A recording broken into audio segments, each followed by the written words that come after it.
What's up, guys? It's KB. Make sure you subscribe to the Underground Sports Philadelphia YouTube channel. Click the bell icon down below so you don't miss a single video from us. And thanks for tuning in to another video from Underground Sports Philadelphia. Now let's get into it. Philadelphia, baby, you're gonna love it. Best sports fans in the world. Actually, the worst, but that's what makes them the best. Basic math. Oh, bye. The episode's done in 4 minutes. Be the quickest podcast episode ever. It's like the B-movie edit thing. Every time we say a word, it speeds up. Every time it says B, it gets faster. Yeah, it's so funny. That'd be great. What Twitter account was that when it was the whole B thing? They used it was like an airline, right? They used the 280 Ryanair did it, I'm pretty sure, because their Twitter account's awesome. They're going for like the unhinged aspect too on Twitter, which is like honestly I think the way that you have to win Twitter. But yeah, I should obviously go back. I'm sure they have something savage today they posted about Charles Leclerc because they always do.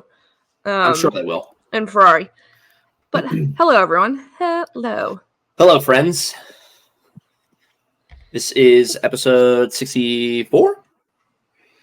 Oh, God. So, yeah, 64. 64 of F1 Underground. We're coming at you hot off of a Canadian GP. A very thrilling and fun to watch Canadian GP. Casey's obviously a little upset about it. But fine. We're gonna cover that in a bit. We're gonna start with our normal meme of the week, weekly news. Go through there. We're gonna talk a little bit about the new regulations for F1 because we know that they came out. We're gonna do a tiny little bit preview of Le Mans, 24-hour Le Mans. Obviously, it's not a category that we cover that much, but it's such a big race and it's such a cool race that we felt like we should talk about it a little bit. And there's so many names where we're going to touch on. There's so many names. Past F1 drivers, IndyCar drivers, Formula E drivers, even a MotoGP driver that are in it. So that's driving. So it is cool so we'll cover it for a little bit. But yeah. All right. I can go first for memes because it's going to make you upsetting or it's going to make you upset. Upsetting. Okay. Yes, I screwed up. I mean, you do it to every one of us all time, so I had to give it to you. Don't blame me. So this is Charles Leclerc's dive photo that he took in Monaco this past or 2 weekends ago. It's just overlaid that he looks like he's diving headfirst into just Monaco in general, not the water. The tagline for this though is Formula. I gotta zoom out to see the thing. God, that's annoying. It says Ferrari fans after seeing Charles put on the hard tires to become 18 seconds slower per lap. Yeah, that was this. This is hilarious to me just because it was such a tough race for Ferrari after a brilliant Monaco GP. It instantly, when I can look at a meme for like 2 seconds and it instantly brings a chuckle to me and I understand it, it's a good meme. So I thought it was funny. I thought, yes, it would make you sad, but I thought you might get some enjoyment a little bit out of it. So that is my meme. No, I like it. But that's literally, it's like the juxtaposition, is that a word? Between Monaco and Canada. There. Like the range of emotions everyone went through from crying tears of joy to crying and cursing out Ferrari on the TV. Crying in pain. Yeah, crying in pain. Okay, mine is also Ferrari themed. Good. Let's just shit on Ferrari. And shout out to Christian for sending this to me. It's so good. So it is a chef in a chef coat. Well, it's not even a chef. It's just someone holding a gun to their head. And they're dressed in a Ferrari red chef outfit, hat included, but loaded into the gun is pieces of pasta. So it says, Mamma Mia. And that's how I think all of us are feeling after watching Ferrari. After watching Ferrari the entire weekend. Not even just the race, the entire weekend. That's how I feel. So, yeah. It's so good. It just makes total sense for the Italian culture and this weekend. Oh, I love it. The fact that it's pasta too is killing me. It's the pasta being loaded into the gun is 10 times is what makes it hilarious. It's not even him wearing the Ferrari suit. It's the pasta. pasta. Oh, it's so good. Pasta. Yes. There's our meme of the week. That's a good. I also could have. Laugh. I could have chosen another meme regarding Ferrari, but it was when Charles was in the media pen after he already retired. He was in the media pen, and obviously they have the race on the back. This. And it's when Carlos spins out, and he literally doesn't miss a beat, just looks and goes back and continues what he was saying. Like, he couldn't even care. Did you see the clip of him where he's walking up to the mics and whoever his like PR representative? Oh, it's my favorite. That was after quali. That was after quali? Yeah, that was after qualifying. Oh, I thought that was after the race because they like resurfaced after the race then. Yeah, it resurfaced. Oh. No, it was after qualifying because I still had qualifying on. He was the first interview they showed after, like, in the post-quali show. That's how fast he made it there. Oh, no, that might have even been during... Oh, but that was with going to Canal Q3? Plus, I think. That was going to another channel. But, yeah, his media person's telling him, like, I think pointers to say. And he goes... Fucking points to hit. Yeah, and he goes, no, it's okay. I'll say what I want. I was literally... I saw that clip, so I took that in the context of it was post race that he was like, no, like I'll say whatever I want, and oh boy, did I like that because that was good. Like the fact that he and it wasn't even like it was like a lip reading video or someone like far away is like, oh, Charles was saying this. It was right into the mic. He was straight up like, I'll say what I want. Yeah, it was it's good. It's good. Like you don't have to guess to know what he was saying. Like It's not Daniel Ricciardo when he was talking back to Villeneuve's son, who was on the hot mic all weekend. I mean, Fred even flat out said, no, you're wrong sometimes. But, yeah, I mean, the TV blurred out. He said, eat some shit. Or he said, yeah. That's literally what Daniel said on the screen. But, yeah. Moving on to weekly news.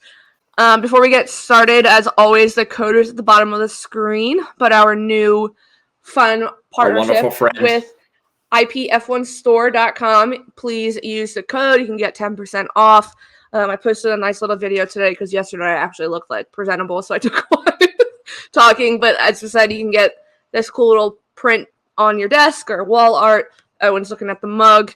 Still got to order that. Frey also was looking at the mug. Frey on Threads, when I posted it, I was immediately on the website, and I was like, Owen's looking at the mug, and she goes, yeah, the mug might be a good idea. So, do we think if I order the mug, does that count as McLaren merch? Like, would I be able to, on like a morning race, be able to drink coffee out of that? Or do you think that breaks my rule? I think that's fine. I also think you double dipped in Miami that Saturday. You had a Red Bull shirt on and a McLaren hat. Yeah, but now I can't risk it because me not wearing any merch worked. I think you're fine. It has continued the work. It has. He's still performing well, so I'm not breaking it. I don't want to test the waters. So we'll see. But yeah, I'm definitely ordering that mug. That mug is so cool.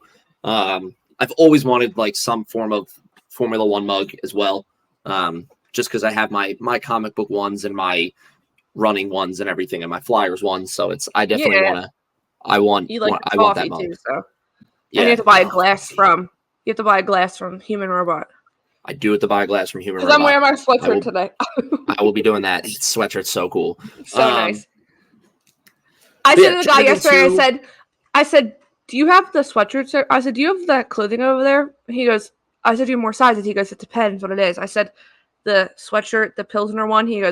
He's like, hold on. And he opened up the tote and it was just all the sizes. I was like, yes, thank you. Nice. I wanted to put the stickers he gave us as well on my water bottle. Oh, yeah. I wanted to do that. That's a good idea. Before they go into the wash. Well, in your pants. They were I put them right in my back pocket. So they are definitely sitting in my laundry bin right now. Yeah. But yeah. Yes. Jumping into weekly news. Weekly news. The biggest one. We're gonna say the same thing, so either of us can go. Listen, people. We're recording on a Monday. Our timing's all off. All right, we're not recording on our normal. I totally forgot. I have to go to a concert tomorrow, and this is. Yeah. We just speed up the process. You can go ahead. There is a funny backstory behind this news that was released because everyone thought it was going to be something different. So long story short, I don't know anything about that backstory, so you'll have to tell that. But long story short, just ahead of the Canadian GP, it was announced that Yuki Tsunoda has re-signed with VCarb. He signed, I believe it was a 1-year deal. I thought, because I saw all the headlines were just saying like, hey, for 2025, Yuki Tsunoda's back. So that is another, as we said, I think 2 weeks ago when we were talking about Carlos, that is another door shut for Carlos. Not that it was really an idea that he was going to go to VCarb. The big heavy rumor right now is that he's going to go to Williams and it's going to be announced in Spain. But Yuki signing, this is not a shot against Yuki. It's more of just a commentary on it. Like Yuki signing with VCarb and everything and staying there doesn't really make as many waves as some other signings have done. There's not that many dominoes that fall because of it, and I still think the big one that we're waiting for is Carlos to figure it out. Like you've said before, the moment that happens, everything else is going to fall into place. But so Yuki's staying with VCarb for at least one more year, and we're going from there. I do think it does obviously close the door, I think, for Liam Lawson, which sucks because they're not getting rid of Daniel Ricciardo. Yes. We had this discussion last week and how much he brings in besides driving. I do think that is the sad thing for it is going to go against Liam, unfortunately. I do feel like, though, I posted on Threads and I said, hear me out. I don't know if this has been talked about, but what if Liam went to, like, Sauber or... And someone posted that I have to go back and research this a little bit, but someone posted they thought there was like a clause that they didn't get him this year, they could let him go. Like he could be released from Red Bull's reins. So wait, wasn't there something in Drive to Survive this past season talking about that there's something in Liam's contract that he has to be driving a Formula One car by 2025? Oh, I don't know. Wasn't that a thing? There is, I do think there's something in his contract, like if he's not in a car or if Red Bull can't find him a seat, that they can let him go. And I think if he gets let go, any other team, aka maybe even Alpine, Sauber are going to be like, yeah, we want him. Like wrap him up, right now, But yes, that was really the only big piece of news since last week. I mean, last week we had someone getting fired and someone getting rehired. But yeah. I mean, besides that, the biggest piece of news is the 2026 new regulations. So correct. Yeah. So FIA had a live stream on YouTube. I believe it was Wednesday. I think it was last Wednesday. It wasn't media day. Yeah. And essentially they were debuting the 2026 regulations for F1 cars going into the 2026 season. There's a whole bunch of stuff here. You can get really kind of technical with it. But to spare everybody from that, I did a brief high-level kind of summarization of it, just to kind of get people caught up and understand what are the changes that are going to be happening. How are they hopefully, because everything right now is a hypothetical, how are they hopefully going to be affecting the league and affecting Formula One moving forward? So the main goal out of all these regulations was to make cars smaller, nimbler, and also safer for drivers to drive and be in and everything, while also kind of hitting the goal of like sustainability for the FIA, because they're moving towards I think it's net carbon zero by like 2030 or something like that. I think they're approaching that. And there's 4 or 5-ish kind of parts, the main parts of this that kind of play into that. So behind all of it, 20. Okay, so they're pushing towards this. The big piece of this, I don't think the largest part, the bigger piece is this new engine/power unit that's going to be going into the cars. So as we all know, F1 cars operate off of a hybrid engine, which means they have battery power and they also have ICE engine or an internal combustion engine, which is just like your normal gas engine. And right now, the split between power providence with that is it's 80% ICE, 20% battery. And what they're doing is they're switching up the engine so that there's a 50-50 split. And there's going to be a new MGU-K and MGU-H, which I'll explain. The MGU-H essentially is going to capture heat from the engine and convert that into electrical energy. And then the MGU-K is connected to the camshaft, and it's going to be capturing kinetic energy. That's what the K stands for. And then converting that also into battery power.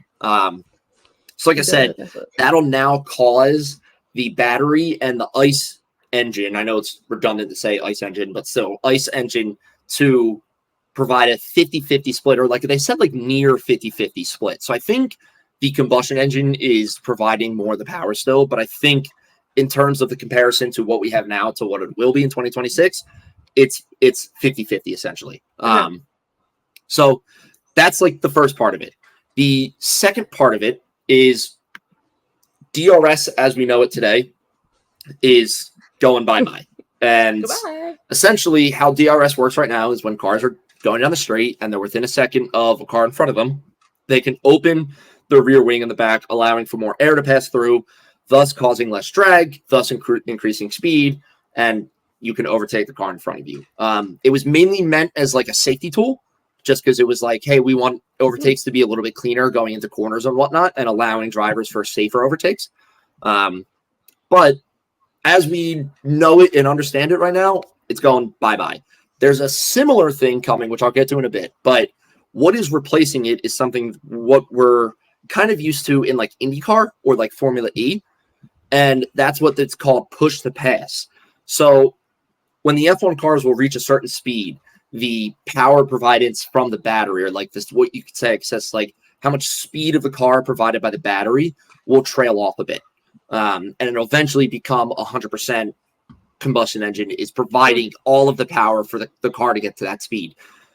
The push to pass, what that does, it's also known as like the manual override. Is what that's what they were referring it to, is like that. I think that's what it would be called on the like drivers or steering wheels, is this manual override button. Is it keeps the battery power on longer. So as the car is going and the battery starts trailing off, the battery instead will stay active, providing a essentially like an electrical like nitro boost. It'll happen for a short amount of time, and it'll also be, I think it's going to operate in the same way of if you have to be within a certain distance or time distance from the car in front of you. And it'll allow you to get an extra boost from your battery, and you can do the overtake. So that's kind of what DRS is transitioning into. What and are they going to call it ERS? It might be ERS, yeah. They were throwing that around. I forget what that stands for. But the next part of this is how we have DRS now. And like I said, when you have DRS, your wing, the wing on the back opens up so air goes through. You're cruising. There will now be a thing called active aerodynamics, and it takes that functionality of that rear wing and also applies it to the front wing. And the cool thing about this is like DRS almost becomes like a default now. Like all cars will be able to do it. And on certain straights, most likely straights, cars will be able to open their front wing and open their back wing and allow air to pass through. And it creates for 55% less drag on the cars. So they're going to be flying. Now you're thinking, well, aren't a lot of overtakes going to be happening with that, whatnot? And it's the difference between this and DRS right now is any car can do this regardless of A, how close they are to other cars, or B, where they are on the track. If it's in that certain, hey, this is your active aerodynamic zone, you're able to open the wing and do that. And it'll work. It's going to be a manual button on their steering wheel, but it will also close with said button, or as soon as they apply brake pressure, the wings will close. Oh, nice. Okay. Yeah. So I forgot to, they're calling it Z mode and X mode. So Z mode is what we can kind of think is like the default of the cars. It's the wings are closed. It's pushing more downforce, allowing cars to have more grips going through turns and whatnot. And then X mode is when the wing opens, and then it allows more air to come through. So that's kind of what we're getting in terms of like a mechanical component DRS. And there's that. There are some safety improvements. From what I understood, it is right now we have what we call a survivor cell in the car. Yeah. And that's a very strong structurally component built around the driver. So that way, God forbid, if anything goes wrong, the driver will be okay. And we actually saw this kind of go into effect with Perez's crash in I was going to say Monaco. The fact that the cockpit was still pretty much intact when he slammed into the wall, that was a survivor cell. Part of that is that's one component, and this I have trouble understanding this a bit, but from what I understood is there's going to be two components now. And how that's going to work, how it's going to make it safer, I got kind of lost in the details. But I thought the cool thing, the important thing to note was like they had said that all the tests that we do right now on the survivor cell, they're like, we doubled them to develop this component. So as much pressure and G's and everything that they put on the survivor cell now, they doubled it in development of this piece. So going off of that alone, it feels a lot safer for the drivers, which is good. You always love to see that. And then finally, the last thing that kind of goes into these new regulations is for sustainabilities. And starting in 2026, all the F1 cars are going to be using a sustainable fuel. And it's like 100% sustainable. I don't know what makes it 100% sustainable. But the interesting part about it too is that they called it like a drop-in fuel. And it essentially means like you could take the fuel out of the F1 car and put it in my Honda Civic and it would work. And it would be totally fine. So they're hoping that with the development of that fuel, road cars will eventually start getting mass produced to be able to use this fuel as well. And kind of hoping that like, hey, if we can do it at the top of the line motorsport in the world, then you can do it for your commuter car that goes 40 miles an hour down, a road. That's cool. So that's what they're hoping for. And again, the whole 50-50 thing with the gas and the battery plays into that, the sustainability as well and whatnot. So it's really cool. So that's a high level explanation of it. If you want to read this, all this information that I just got is on an awesome article from Mark Schofield, our friend Mark. It's on SB Nation. Just go to the Formula One tab. The article headline is like 6 things to pull from the 2026 regulations. It's a great read. It does an awesome job of breaking it all down. So if you're a visual person like I am, you want to read this stuff, go ahead over to there. It's an awesome article. It's a great read. And it does an awesome job of breaking everything down. But that's pretty much it at a high level, is all these kind of major changes. I'm surprised you didn't say that it is going to be a little shorter or smaller car. You know what? I did have that written down. The cars will be shorter and I don't know, skinnier. Narrower, skinnier.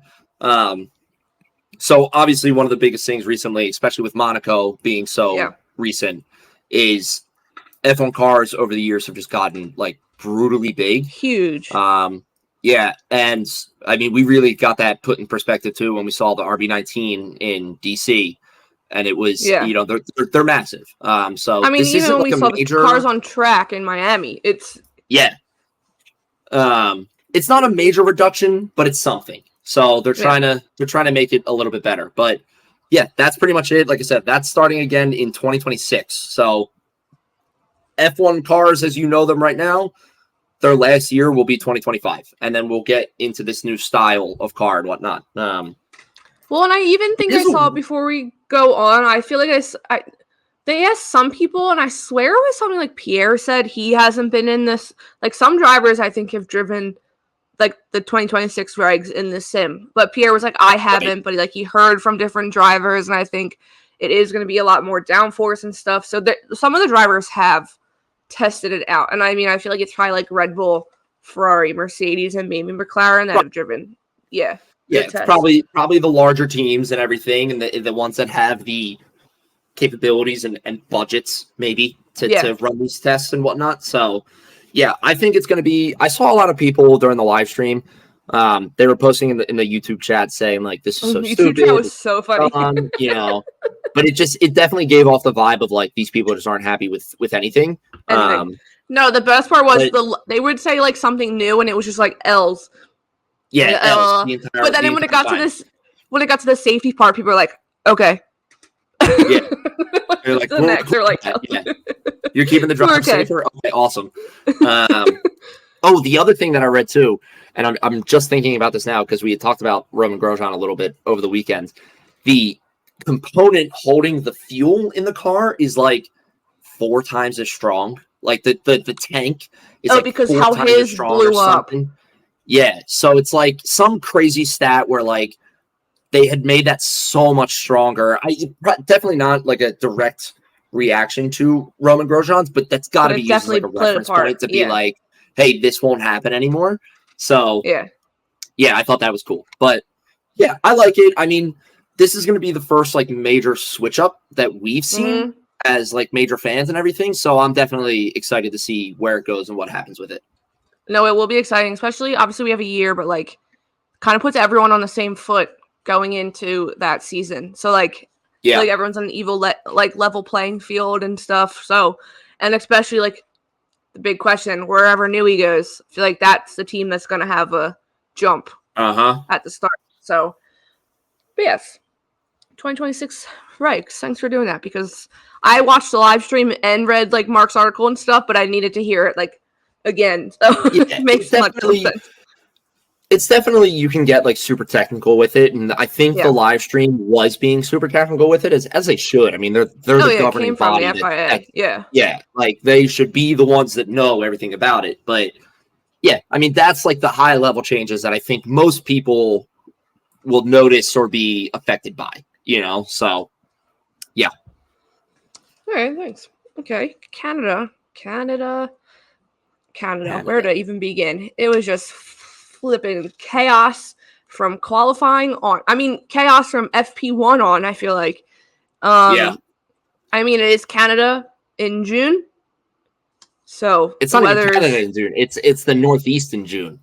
Yeah, so as someone posted that and I said, welcome to the Northeast of North America in June. Like, I can wake up chilly, it can rain, and by the end of the day, I'm sweating. Like, that's just the time of the year we're in. Because I think I posted, I said, anyone want to bet that there's going to be a rainbow? Like, after Friday's rain. And guess what? There was a rainbow. There was. There was a rainbow. But yes, chaotic, obviously. I think maybe the biggest 2 storylines from qualifying was Checo being out in Q1, and then both Ferraris out in Q2. And I posted the jinxing power that I have, apparently, when it comes to you gotta stop this. Threads. I said, do we get any shocking exits during Q1? And then it was Perez. I said, okay, do we get more in Q2? And then I reposted it, and I said, I didn't mean both Ferraris. Yeah. Like, that's not what I meant. Hold on. That's not what I meant. The minute I saw Carlos cross that finish line in Q2 and he didn't improve, I was like, and Charles is like dropping. Good. I was like, oh my god, no. But yes. But I also think like the other Joe Guan Yu had like 2 kind of crashes in FP1 and FP3. Yes, FP3 because FP3 was like the only true running time, and he crashed, but it was a very quick red flag. But yeah, so FP1, FP3, and then they both Saubers started from the pit lane for the race on Sunday, but they were kind of not noticeable.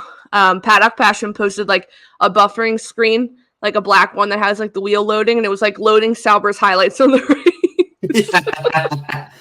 Because it's true. There were a lot of unnoticeable people in this teams in this race. I mean, I feel like it was another race this week where we were actually shown the front of the pack for the majority of the race. Like, I can't tell you what the Alpines did besides Esteban Ocon having a sick race. He probably should have won driver of the day. And then what they wanted him to switch with Pierre at the end in his radio message, Esteban. They are already treating Esteban Ocon like he's out the door and down the road. All of a sudden, that TikTok. We called this last week. We said that he's like, "What's the point?" Like, what? Yeah, he was pissed. He was like, "What's the point?" Like they were said to catch Ricardo, and everyone in the comments on the TikTok are like, "Ricardo wasn't even close." That's why he was literally like, "I did everything you guys wanted from me like earlier. Why are you making me do this now?" Yeah, that's. The tensions. It was a stupid decision by them, but yeah, it was yeah. I mean, I had a blast. We had Haas brilliance in the beginning of the race. Oh my god! With them putting on the wet tires and everybody else was on intermediates, and God, it was like everybody had like shoes and they were walking on ice, and Haas had ice skates on. They were passing everybody, but it was so funny. Haas was on like a dry track. The way they were driving, they were so fast. The way they were flying past people, but it was funny because we were talking to I was talking to some people, and I was like, "This isn't gonna last," because the moment at that time the track was drying and there was no threat for more rain, and I was like, the moment this track is even maybe like 2 more laps worth of dry, they're done. They're going to lose all this grip. It's going to be such a pain in the ass for them. And then they'll go to the intermediates. And by the time they do the intermediates, then they're going to have to go back in because then they can put on slicks. And then it's like, all right, now you kind of screwed yourself. But it was funny at first because, we were standing there and, we had tons of people around us just watching with us. And every time the Haas made a pass, we were like, it was a great time. Wait, but, can we also, we were so excited for the race start. Because we were like, it's going to be carnage. It's going to be chaos. They made it to the first corner. I was like, well, they literally peeled away so slow from the starting grid. So slow. It looked like they were going on a formation lap. That's how slow they peeled away. They pulled away so slow, and then they make it through the first corner, and then turn 2, and I was like, okay, thanks for coming, guys. Out of all places and all weather to have a clean start, you have literally a clean start. Like, a clean start, any contact. Yeah, no, it was. But yes, we can start with the biggest downfall of the whole weekend because I said I'll give them one line. Ferrari, that I'm praying it's a one-off. Like, I literally hope it's a one-off. I hope they come back in Spain fine. Yeah, I don't know. To me, what lends itself that it's a one-off is the fact that they also performed poor in qualifying, and it wasn't. Yeah.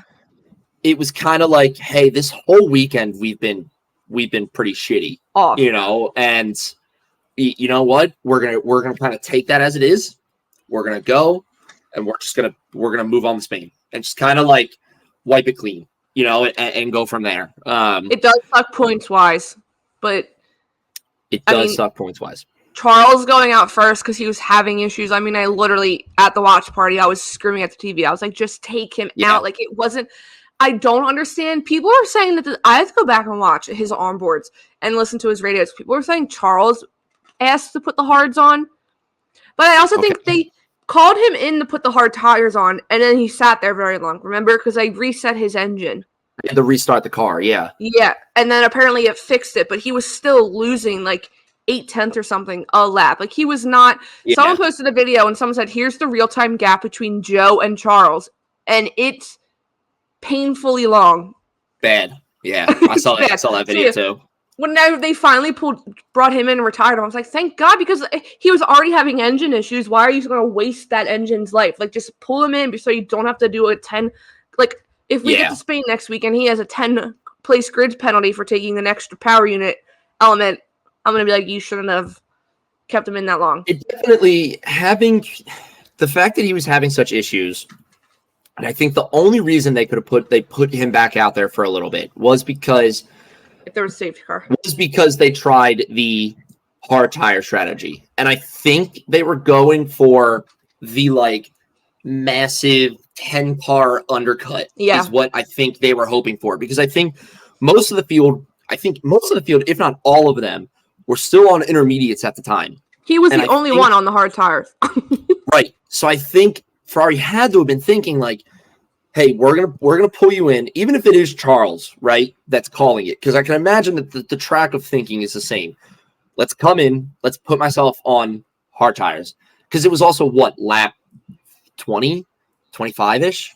Yeah, I think so. Like, it wasn't the very start of the race. Like, he had gotten a couple laps, and it was doable. It would have been a stretch, but it was doable that he could have gotten to the end of the race on those hards.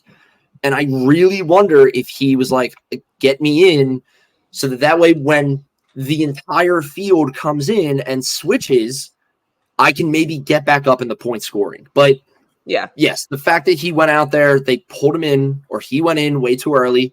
The fact that he drove back out into the track and immediately, I mean, going into turn one was slipping.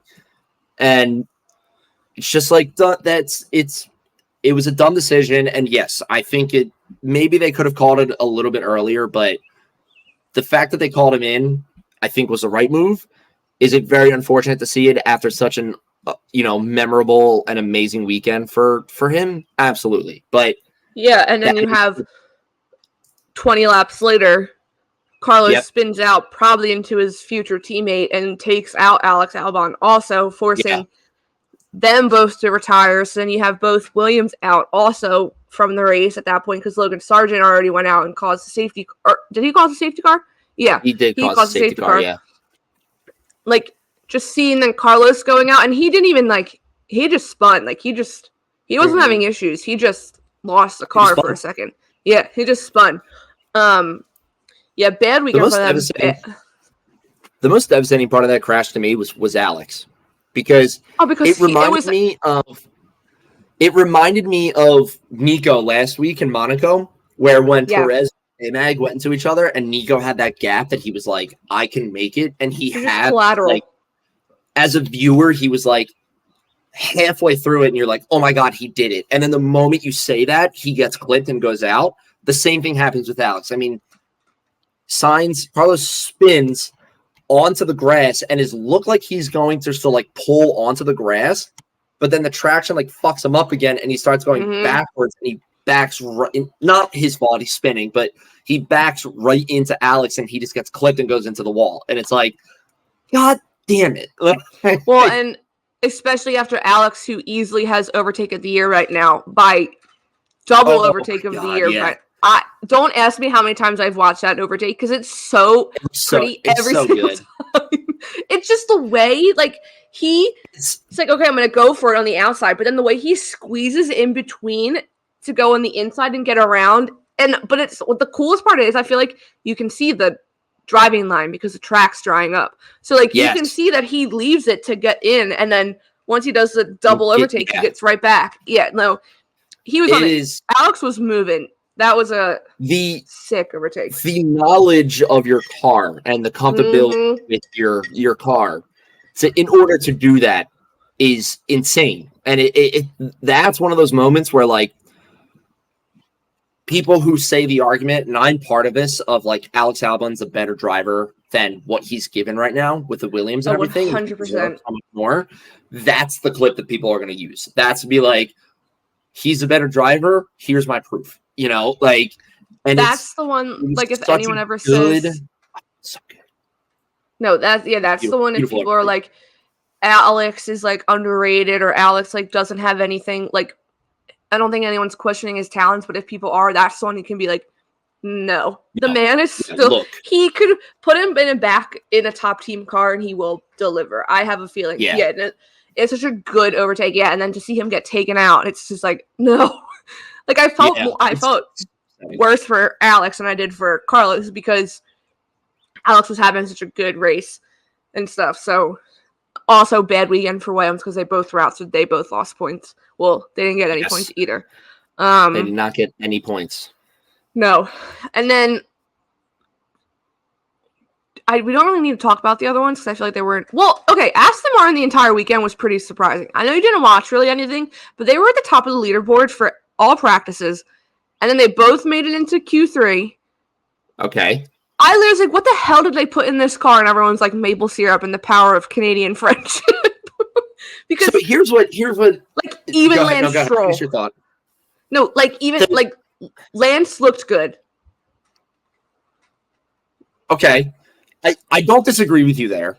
I'm just having trouble thinking of this because I don't remember seeing them at all during the broadcast. No, because that's in the race. I felt like they fell back. But talking qualifying and stuff, I remember Q3, people were like, oh, the Astons are both through. They both easily made it through to Q3 because they were, it wasn't just Alonso. It was Alonso and Lance Stroll that were 1 and 3, 1 and 2 and 3 during every practice session. They looked that was the best I feel like I've seen that car in forever. I mean, after you saw the stories that Lawrence Stroll was pissed at their development because they're not making any development, then they looked good. So it'd be interesting to see, because we are going into Fernando Alonso's home race, so it'll be interesting to see what he has to do. But even going into talking about Lance Stroll and how it was his home race, people are like, it doesn't even seem like it's his home race. And Formula One was like, that's just because I feel like that's how Lance is. Like, he doesn't care about the hoopla. Like, he doesn't care about the show of it all. Like, he just, I mean, they interviewed him during the driver's race, and it's probably the nicest interview I've seen from him. And he was just like, he's like, no, I grew up 20 minutes from here. Like, I came here as like with my dad watching races as a kid. Like, he just, you could tell he was enjoying it. Like, he was waving to the fans. You could tell he was taking it in. But yeah, Aston, they looked surprisingly good. But I wanted to mention them before we get to Merc, Red Bull, McLaren. Yeah. Well, let's start with, you know what? Let's start with Mercedes, because I feel like we can talk about Mercedes and then go right into McLaren as well. And go right into Red Bull. I mean, it's good. I've said this before on the show. As a McLaren fan, it is upsetting. It was annoying that it was such a tight race between McLaren and Mercedes this weekend. I mean, that was most of my stress went into where are we going to end up with each other, and are there going to be any incidents that happen? As a Formula One fan, and seeing all the struggles that Mercedes has had, and knowing what they can be with them being at their peak, it was awesome to see them fighting at the top. Yep. It was very cool to see again. I did see Lewis's comment after the race, and he was like, that was probably one of my worst tries ever. Like, he was not happy with his drive at all. No, I don't think he was happy with his strategy either. If you want to laugh, go to Mercedes' Instagram post where they posted the P2 graphic for George and read the comments. And there's not one person in those comments that's happy for George. Not one person. Everyone is like, Lewis easily should have been on that podium. Like, they're like, Lewis. Yeah. They were like, people are pissed at the strategy they gave Lewis. And people are now starting to believe, like, if there was a reason for someone to be getting sabotaged, they were like, I really, truly believe Lewis might be getting sabotaged by Mercedes. But yeah, go read them. They're hilarious. That's the first thing I did when we got her back yesterday. I was sitting there on the couch and I was like, ooh. It's so good. You just keep scrolling and scrolling. Well, and then they posted a picture of the trophy, and they're like, our first trophy of the season, like, coming home. People went back to the sprint race in China where Lewis got placed. Yeah. And they literally, the same caption, our first trophy of the season. So people are like, what's this? Okay, wait, the best part is we're totally going off. It's deleted now. The Mercedes admin responded to a comment saying, for a sprint, you just get like a plaque or a medal. Now it's gone. So people are like, is the Mercedes admin asking to be fired? Like, what's happening? You can't, like, why would you respond to that?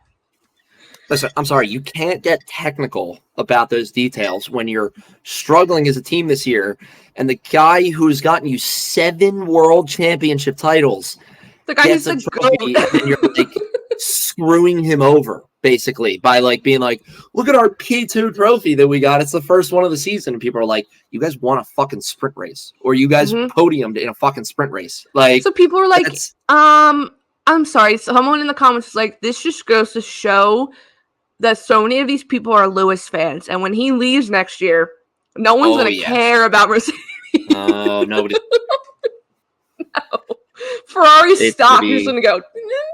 It's going to grow. Oh, yeah. But yeah, Mercedes, they did have a good weekend. It was nice to see them. I mean, Lewis looked good all practice sessions too. Again, it was him with the Astons. They were up there the entire weekend. Yeah. And then, I mean, but George and Max going the exact same time. Which was sick. That was fun. Wait, if you have anything to say, I can go back and find it, because Hells was like, I want to know, like, because they were like, I know someone out there has the time to like however many decimal points. Like, someone it has to be different at some point. Oh yeah. Let me find it. Oh, I will say, it was awesome to see George do that, to get the pole. I love that after qualifying he hit the pose.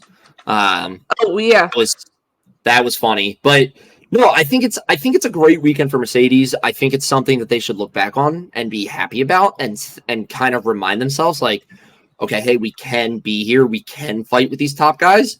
Again, like I said, McLaren fan, I'm at the point where I'm like, no, don't. Like, we just spent 4 races building up a good gap to you guys in the constructor standings. So it's like, don't have this, almost McLaren-esque resurgence that they did last year. Don't do the same thing. But yeah, it's nice to see them at the top of the leaderboard again, and it's nice to see them in the fight. And I mean, get more cars. I feel like I'm contradicting myself here, but like, make it fun. Get another team in the mix of like the whole McLaren, Ferrari, Red Bull thing right now. Like get them up there. So get Mercedes back. Yeah, no, and like, I think it was we can go into McLaren, but like McLaren was the faster car this weekend, and Red Bull still won. Like, well, it's because GP came over the radio when they got the safety car, and GP said that's payback for Miami. Yeah. God damn it. What? Nothing. I'm just like, it's so hard, like, watching that and thinking, like, that should have been Lando's race to win. Yep. And you can say the same for George Russell, too, and I do believe that like, that was Lando and George's race to win. But, yeah, I mean, it does balance out the whole, like, Miami thing, of Lando wouldn't have won that race without a safety car and whatnot. But then, like, you look at this one, you're like, all right, well, like, Max may not have won this one without a safety car. So it's like, you look back and forth at that, and I think it just goes back to what Max has said before of just like, that's just racing sometimes. Like, what happens, Mm-hmm. But it's called luck at some point. Yeah. I think it was a good weekend for McLaren.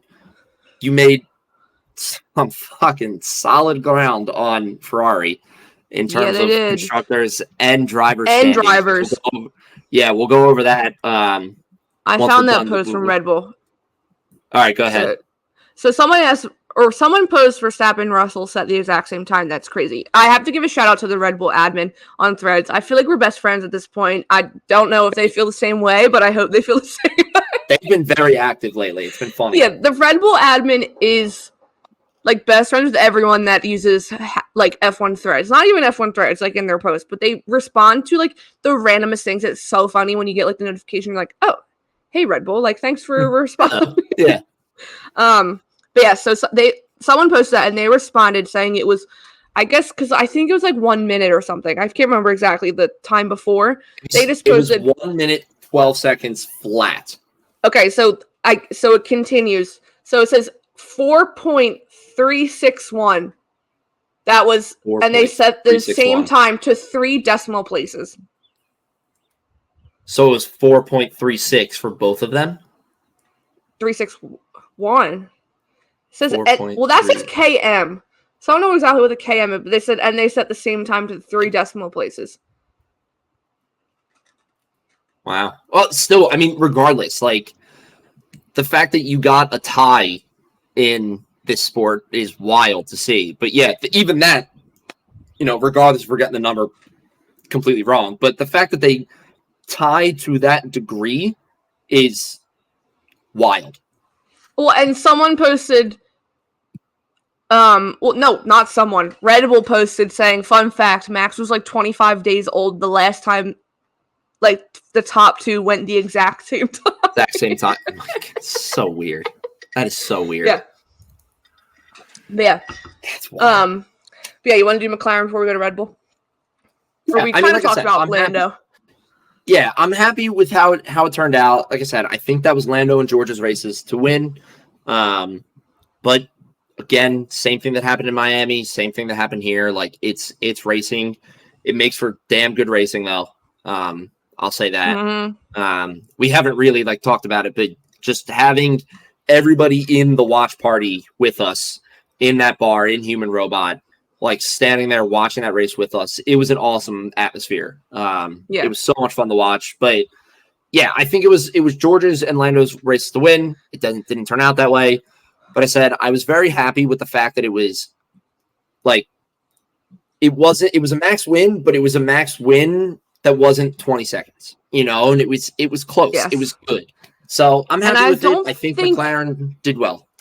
I don't think we get many max wins by 20 seconds anymore. 30 seconds. I don't think so. I think we talked last week if like Ferrari and McLaren were legitimate threats to Red Bull. And they're 100% on. That we would have to wait to this week to find out. I definitely am I'm getting on that train now. Like my foot is stepping in the door. But yeah, I think the days of Max winning by 15, 20 seconds, I think they're out of here for this season. Yeah. So and it goes to show when he has someone close behind him, he obviously can't pay attention to the screens because normally when he's up by 30 seconds, he knows what's going on because like he can go into the cooldown room and start like asking things about that were going on in the race.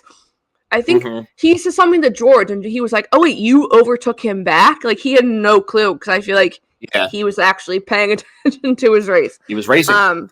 Yeah. But continue with Red Bull. So the major storyline again is Checo from them being out Q1. Yep. Starting back. Then he also goes out because he spun. Did he spin? Yes. Yeah. He lost control, and then they made him continue on. But his car was had some decent damage. So it came out after the rear wing was damaged. Yeah, came out after that he was summoned, and then it comes out after that for the next race he has a 3-place grid penalty, and the Red Bull was fined 25,000 euros because of this. And I think the most important thing and the reason they got, I'll read it. So it says, after making contact with the barrier in turn 6, the driver continued on the track for the remainder of the lap with significantly damaged car and thereby lost several carbon fiber parts on the way back to the pits. The team confirmed in the hearing that the driver had been advised to bring the car back to the pits as they were trying to avoid a safety car situation. So they were basically saying, no, stay out there because we don't want a safety car. And then Max would have been under pressure from Lando because Max was leading at that point. But that's what people are... Right, I think, Will Buxton had a nice tweet, and then he deleted it. He was pissed. He's like, I don't think it's enough of a penalty because the team blatantly confirmed that they put others at damage because his car was just putting parts all over. Like, could have flipped up and hit someone else. Like, it ended up being deleted. But yeah, it was definitely, I think, the right move. And then, obviously, like we said last week, after we talked about Monaco, it's the same exact timing as last year where he started having issues. And this time he literally just signed his new contract to continue. But yeah, we'll be interesting to see if he can pick it back up and get back to it. But they're obviously Red Bull won. Do you want to do the constructors and driver standings update, just to provide information to people listening on where we stand currently in the season. So the way I'm going to do this is I'm going to do top 5 for drivers. I'll tell you each of their points and like their spread too, and then I'll kind of just like post that, and then teams. I'll mention any kind of close matchups, any kind of notable things, but that's it. So for drivers, first place we still have Max Verstappen. He's sitting at 194 points. It's a good number because it's just considerably less than where he was at this point last year. Yeah, if Charles stayed in and got on the podium, that would have been so much closer. Yeah. So, like Casey said, if Charles was in the race, it would have been so much better for him. He's currently still in second place with a total of 138 points. Lando Norris, big weekend for him in McLaren, like we talked about, is right there on him. He's in third place with 131 points. So there's a 7-point spread between him and Charles. Following that, we have Carlos Sainz with 108 points. So a bit of like a 20 point or so difference there. And then behind him, we have Checo with 107. So there's only 1 point separating Carlos and Checo right now. And when you think about it, Oscar's not far. Oscar's in 6th with 81. Yeah, so Oscar's in 6th with 81.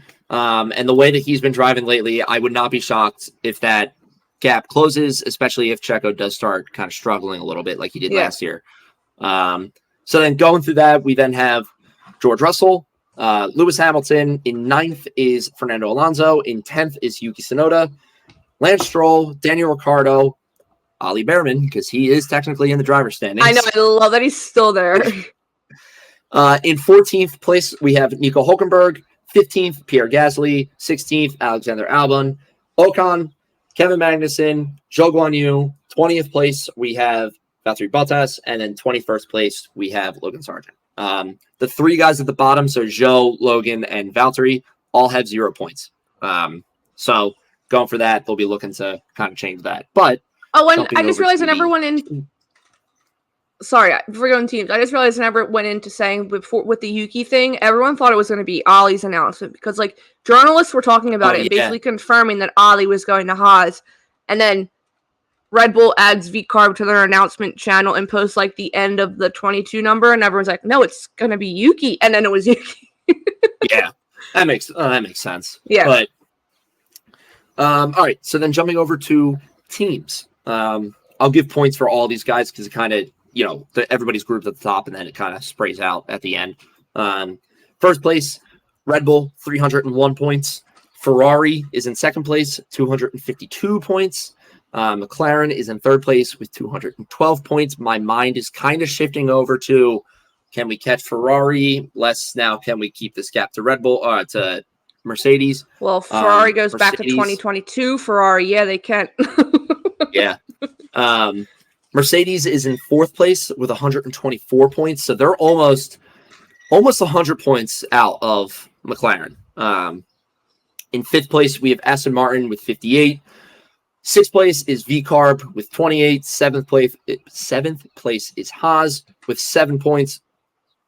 Eighth place is Alpine with 5 points. Ninth place is Williams with 2 points. And then in 10th place, we have Kick Sauber with 0 points. So that's where we stand right now in the drivers and constructor standings. Yeah, my mind is switching from, okay, McLaren, build this gap to Mercedes, and now it's going to, okay, close the gap with Ferrari. To Ferrari, yeah. Yeah. Yeah. But yes, Canada did not disappoint as always. Didn't think it was going to. It never does. And we had our lovely groundhog sightings as well. But we did have groundhog sightings. Yes. Before we go into a very quick, they're mandatory. Oh, no, they are mandatory. I literally posted at one point. I was like, "Can we please see the groundhogs?" And then next thing you know, they showed the groundhogs. Everyone in their mentions was like, "There he was. There he was. There he was." I was like, "Yeah, no." There he is. But yes, so before we go into talking about Le Mans, I want to talk about the IndyCar race from this weekend because yes, two very cool winners for IndyCar. Fans of both, very deserving. Sorry, I'm typing something. But yeah, so first, obviously, Indy Next is kind of like F2, but Indy Next, they raced before. Jamie Chadwick was on pole the day before, and she ends up winning the race. She is the first woman to win since 2010, and the third woman to ever win a Indy Next race ever. The first, I have it up, their first, it's an Anna Beatrice. She won in 2008 and 2009, and then a Pippa Mann who won in Kentucky in 2010. So since 2010, no one has won, no woman has won, and Jamie Chadwick was the first, became the third one to win ever at Road America. Well, she led for 20 laps at the end, for all 20 laps, sorry. She never gave up the lead. That's wild. Yeah, and I mean, watching her post, like, when she jumped out of the car and they give the interview, she gets emotional and stuff, like, and she's, like, obviously she knows how much it meant and how special it was, and then you saw all these posts, like, people were saying, like, their girls were glued to the TV, like, jumping up and down, screaming. Someone posted a video, That's like, so cool. Like, all the women at the track were cheering and stuff. Like, it was just an insane win. And a huge win for Andretti, because she drives for Andretti in Indy Next. Yeah, so hopefully she can keep it up. One step closer, we can get her into a real Indy car. That would be sick to see her drive up against. That'd be very cool. But yeah, hopefully... Yeah, I just wanted to talk about that because it's such a cool win. And everyone knows Jamie Chadwick because she was in the W Series and literally dominated the W Series. I believe she was Indy Next last year. But yeah, this is her first win. So besides that, the Indy car race also was pretty chaotic. I think they had some decent rain throughout the weekend. There was a pretty decent crash during qualifying. Yeah, during the last session of qualifying with Joseph Newgarden. If you watch that crash, I don't know how he got out of the car and walked away. The smack of that crash against the barrier sounds wild. But he walked away, got away with it. And then the race beginning they had a crazy start. Colton Herta was pissed because if you watch the video, Joseph Newgarden does not slow down and goes right into the back of Herta. And then Herta was able to come in. Because I think it was a caution. He was able to come in, fix everything, and he ended up back in like the top 10, I think, at the end of the race. So he was that's good. Yeah, he had a killer race. But Will Power, it's also a Penske 1-2-3. So they didn't get a Penske 1-2-3 at the end of Indy 500, but they started the Indy 500 with Penske 1-2-3. And then they had a Penske 1-2-3 at the end of Road America with Will Power winning. Again, I've talked about him before. They mentioned it. He also got emotional. His wife was right there with their son. This win meant so much to him, and there was a clip after, I think, a quote, and he said if his wife didn't get better, he would have quit to be there for his wife and his son because that was more important. Yeah. I mean, he said in the post race, he even said he was like, last year, more than half of my mind was at home. Like, he was like, I was never fully at the racetrack. So this win just meant so much. I have to mention the funniest thing that I've learned, and the more I learn about this man, I have to be a fan. Flava Flav. Look at his Twitter. He was there at the race, and he was posting so much about Will Power, and I texted Tasia, I said, I did not know Flava Flav was a fan. She goes, oh, he was all over the place in Detroit. So apparently he loves IndyCar. It's like hugging Will Power. The caption on the one picture was like my bestie or something. Yeah, like the more I learned about him, like with what he's doing for the women's water polo team for the Olympics and how he's like funding their entire team to go to the Olympics, the more I learn, I love it. Hear that. It's so cool. Yeah.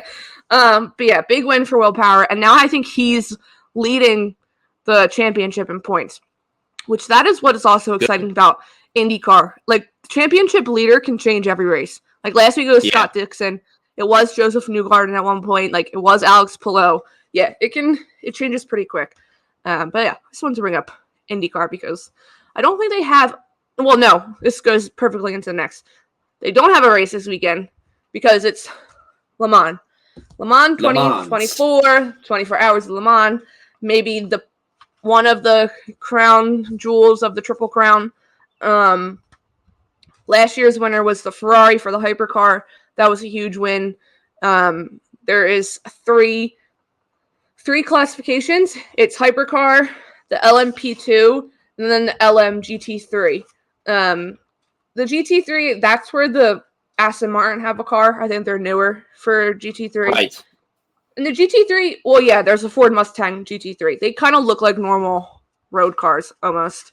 Right. But yeah, there's the three, like I said, classifications. The race is this weekend, I think. I don't even know what time it starts. Hold on. I don't know either. I am on their website, though.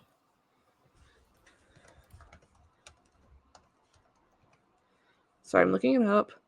Okay, so it starts at 10 a.m. on Saturday and ends at 10 a.m. on Sunday. Oh, cool. I can watch the end Sunday morning because that's where, like, probably the most exciting. Oh, yeah, I'm sure. Oh, wait. Is that here? Yeah, 10 a.m. here. Okay. I didn't know if it was not the right time. But yeah, so there, like I said earlier, there is a lot of, you can go on and see all, I printed it out and highlighted it, people. You can go onto their website and see all the classifications and the entry list for everything because there's 3 drivers for each car. So there's a lot of drivers that are in this because obviously they're driving for 24 hours. Last year, Charles Leclerc went. There's been different things. Max has asked, like, who would you ever want to do Le Mans? And he's like, yeah, for sure. Alonso wants to do a Le Mans. Charles does. There was a video with Ollie Bierman. They were like, if you had a team, who would you want? And he was like, Hamilton and Leclerc. And he was like, and if we lose, it's my fault. Like, yeah. So there's a decent group of current IndyCar drivers that were F1 drivers, ex-F1 drivers, FE drivers, Formula E, and then there's even MotoGP. And I only highlighted the names that I recognize. There's probably a lot more that I'm not paying attention to, but the most are in hypercar the entries. So for Cadillac, you have both in two different cars. You have Alex Palou and Scott Dixon, who are two of the best IndyCar drivers right now. They're driving for Cadillac. And then you have Nick DeVries, who is driving for Toyota. Everyone knows Nick DeVries. For Porsche, you have Norman Nato. He's in Formula E. And then you also have Callum Ilott. Yeah. Norman Nato is also, like, grew up in the south of France. Was, like, best friends with Charles Leclerc's older brother. He has a big tie-in with Jules Bianchi, too, Norman, because I think it was the three of them that were pretty close. But, yeah, Callum Ilott also, who was with McLaren our McLaren at the beginning of the season and now is back. But he does like the WEC or whatever, the World Endurance Championship. Right. Driving for Lamborghini is Romain Grosjean. Driving for Alpine, Mick Schumacher. Very good. Driving the other Porsche car is they have some of the teams like next to each other, like, and I can see the flags, but then they have some of them separately. So driving the other Porsche car, Jenson Button. Ferrari, there's two different names. Antonio Fuoco. If you thought like he was in the car that won last year. Okay. Oh no, he was not. Antonio Giovinazzi, who's a reserve driver for Ferrari F1, is in the other car. And then the other Ferrari car has Robert Kubica and Robert Schwartzman, the other reserve driver for Ferrari. That's right. In Lamborghini, there's Daniel Kvyat, who was Red Bull before, I think, with Daniel Ricciardo years ago. Pugat, that's how you say it. Is that how you say it? Pugo. Stoffel Van Drone, if I'm saying that, I'm butchering his name. He's Formula E, I'm pretty sure.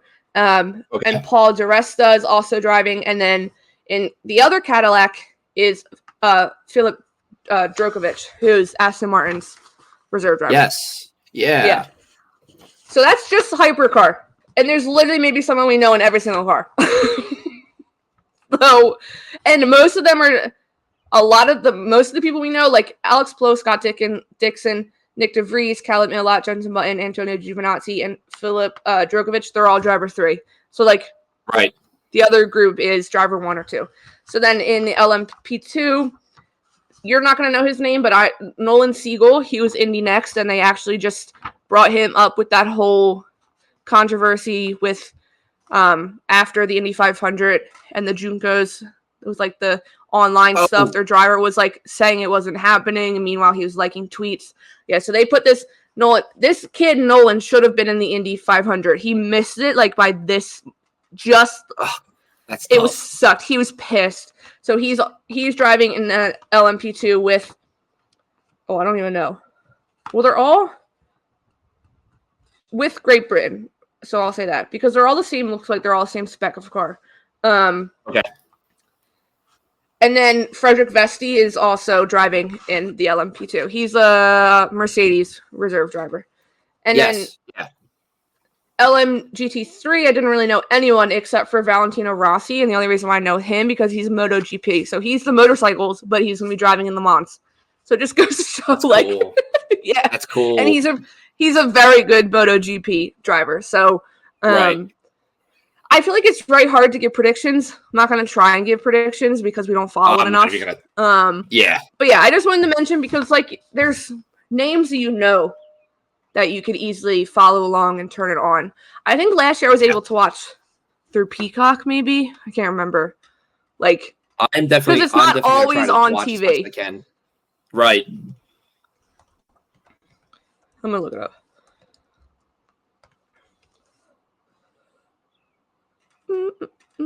I thought we can watch it online.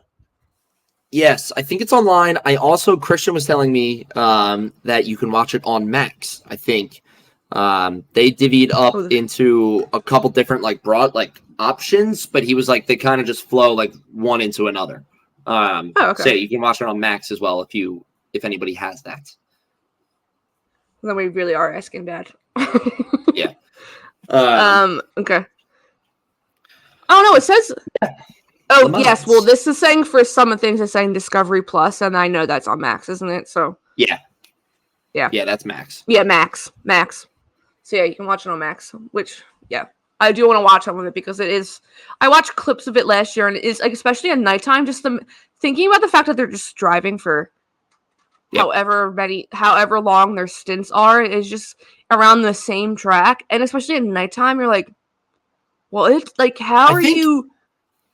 I think each stint, I would say, is somewhere around like 3 to 4 hours, I think. So I think it's like they get the 3 to 4 hours, and then they obviously like said there's 3 drivers, so then they can sleep. Yeah. And then they're up and, and whatnot. So it's a really good, it's such a testament to like engineering of just like, let's just have this car go for 24 hours at like insane speeds. And it's so cool. But yeah, I'm definitely I want to watch it. Try to figure it out and learn more about it and everything. So I'm excited for it. Yeah, well, I watched when they had World Endurance when it was in Florida, like at the beginning of the season. They obviously don't race like every other weekend like F1 because it's a toll on their body, because their races are like 6 hours, sometimes 12 hours. I mean, they're going to be in Coda in a few weeks also, so that'll be cool to watch that one. But yeah. Le Mans. So we'll be back. We'll talk about more of that next week. We'll recap that a little bit before we preview Spain. Do you want me to close this out, or do you want to close this out? Or do you have anything else to add? Close this out. Yeah. I got nothing. Thank you so much for joining us today for a special early recorded edition of F1 Underground. Thank you to those if anybody's listening. If anybody is starting to listen now because they were at our watch party for the Canadian GP, first of all, A, thank you for coming out. B, thank you for listening. Oh, yeah, we didn't even talk about the watch party. Yeah, it was so much fun. We'll do a quick summary. It's just so much fun being there with everybody. It's so cool. And regardless if you were there for us or if you were there because you know that Human Robot does the watch parties and everything. Yeah, it's happened to see the Instagram post. Yeah. Yeah. It was so cool. We're definitely going to do another one so people can come back out and everything if they miss this. But yeah, thank you so much to Human Robot for letting us do that. We were so happy. It was so much fun. I honestly I don't know what else to say about it, just because it was an awesome experience. Being with other F1 fans and yeah. So like I said, thank you for tuning in today. Our socials have been cruising at the bottom. Please go give us a follow. You get some news updates from us, all that stuff. Please don't forget to use your code underground10 at ipf1store.com when you go to order that awesome McLaren Ayrton Senna livery mug. That's what I'm going to be doing. So that is all. We will see you next week. We will preview Spain. We will cover Le Mans a little bit, and we will have a new Pines and Pit Stops as well. So yes, we will. We will see you with an actual pint. With an actual beer this time. So, and I'm sure you can you can get it from who it's from in like 2 guesses. So, listen. But yeah, that is all for tonight. Thank you so much. We will see you next week.